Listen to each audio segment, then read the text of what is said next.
అందరికి నమస్కారం. జై శ్రీరామ్. ఈ రోజు ఉదయాన్నే 4 గంటలకే లేచి ఇంటి దగ్గర ఇల్లంతా శుభ్రం చేసుకుని ఇంట్లో పూజ చేసి గుడికైతే వచ్చిన.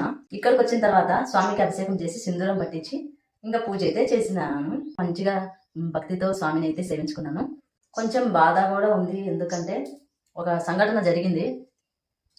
ఇంకా మంచిగా సింధూరం అన్ని పట్టించిన తర్వాత భక్తులు వచ్చినారు. ఇంకా వాళ్ళు ఇంకా పూజ చేయలేదు, బయట కూర్చున్నారు. నేను ఇంకా క్లీన్ చేస్తుంది. ఆమె సూతకం ఉంది, వాళ్ళకు రాకూడదు గుళ్ళోకి, కానీ లోపలికి వచ్చి స్వామిని టచ్ చేసి నమస్కరించుకొని వెళ్ళిపోయింది. దయచేసి అంటూ అలాంటివి ఉన్నవాళ్ళు లోపలికి రావద్దండి.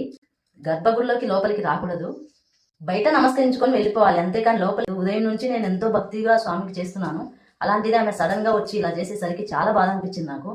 ఇంకొకసారి చెప్తున్నా, దయచేసి అలాంటివి సూతకం అలాంటివి ఉన్న వాళ్ళు ఎవరు లోపలికి అయితే రావద్దు. జై శ్రీరామ్.